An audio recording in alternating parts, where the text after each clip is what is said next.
যে বিরোধী দলীয় নেতা তিনি তার একজন সংসদ সদস্যকে এভাবে গলা ধরে থাপ্পড় মেরে তারা মানে একটা কি ধরনের একটা নাটক তারা সাজাচ্ছে। একটা জ্বালানি নীতি একটা রাষ্ট্রের জন্য একটা জাতির জন্য সেটা প্রণয়ন করতে অন্তত 15 থেকে 20 বছর সময় লাগে।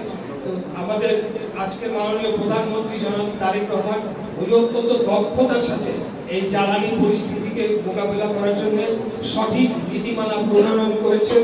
এই জ্বালানি খাতকে ফ্যাসিবাদ মুক্ত করতে এবং কয়েকটা সিন্ডিকেটের হাত থেকে রক্ষা করার জন্য ইতিমধ্যে আমরা ক্যাবিনেট সহ সংসদে আগামী সংসদ অধিবেশন যখন বসবে সেখানে নীতিমালা উপস্থাপন করা হবে।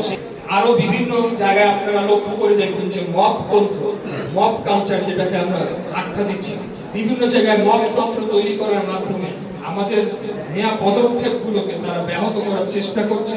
সে কেবলমাত্র তাদের ব্যক্তি স্বার্থ। তারা বিগত 24-এর গণঅভ্যুত্থানের পর যে সরকারটি এসেছিল সকলেই জানে সেই সরকারের সরাসরি পৃষ্ঠপোষকতা এবং সরাসরি উদ্যোগে একটি নতুন রাজনৈতিক দল গঠন হয় যার নাম এনসিপি, যাদেরকে আমরা মনে করি আমাদের সহযোদ্ধা, আমাদেরই ভাই। আমরা একসাথে ফ্যাসিবাদ বিরোধী আন্দোলন সংগ্রামে লড়াই সংগ্রাম করেছিলাম। তাদের যারা নেতৃবৃন্দ রয়েছে তাদের অবদানকে আমরা সসম্মানে স্বীকৃতি দিতে চাই, দিয়েছি। কিন্তু তাদের গুটি কয়েক নেতাকর্মীর কারণে আজকে তারা পুরো জুলাইটাকেই কলঙ্কিত করে চলছে। জুলাইয়ের সকল যারা শহীদরা রয়েছেন, আহত রয়েছে, তাদের পরিবারের জন্য তারা কি করেছে সেটা আমাদের প্রশ্ন থাকতে চায়। আমরা পদক্ষেপ নিয়েছি আগামী 19 তারিখ আমাদের 17টি মন্ত্রণালয়কে সমন্বিত করে একটি জুলাই কমিটির মিটিং হবে। সেই কমিটিতে আমরা শহীদ যারা পরিবার রয়েছেন, আহত যারা জুলাই যোদ্ধা রয়েছেন তাদের পুনর্বাসন এবং তাদের কল্যাণে এবং যারা আহত হয়েছেন তাদেরকে আবারও কর্মক্ষম করে কিভাবে আমরা কর্মসংস্থান তৈরি করতে পারি সেই বিষয়ে আমরা সুনির্দিষ্ট কার্যক্রম নেব এবং সেটি আমরা সারা দেশে এই কার্যক্রমগুলো করা হবে।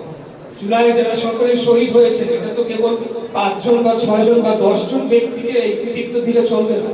এখানে বাংলাদেশের আপামর জনগণ দল মত ধর্ম বর্ণ নির্বিশেষে এবং সবচেয়ে বেশি ক্ষতিগ্রস্ত হয়েছে বাংলাদেশের জাতীয়তাবাদী দল বিএনপি এবং আমাদের ছাত্র দলের 148 জন ছাত্র দলের পদধারী নেতা শহীদ হয়েছে কেবলমাত্র শুধু ছাত্র দলের, আর অন্যান্য সংগঠন দলীয় বহু নেতা কর্মী সকলে আমি আর আমাদের আজকের প্রধান বক্তা বীর সভাপতি সবু আমরা একসাথে কারাগারে ছিলাম।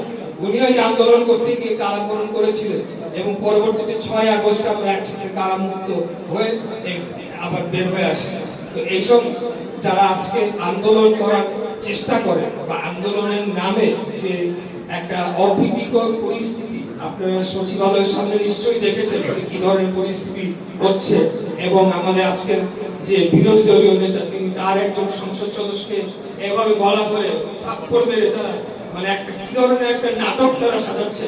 তো বিগত 2014 সালের পর থেকে কোথায় ছিল জামাত, কোথায় ছিল তারা? আমরা আন্দোলন সংগ্রামে তাদেরকে পাই নাই। বাংলাদেশ জাতীয়তাবাদী দল বিএনপি নেতাকর্মীরা গুম হয়েছে, খুন হয়েছে। আমি 17 বছর যাবত আমরা আন্দোলন সংগ্রাম করেছি, কিন্তু 2014 সালের পর বিশেষ করে আমি বলবো 9 সাল থেকে 14 সাল তারা কোনোভাবে গা বাঁচিয়ে এই আন্দোলনে আমাদের সাথে ছিল।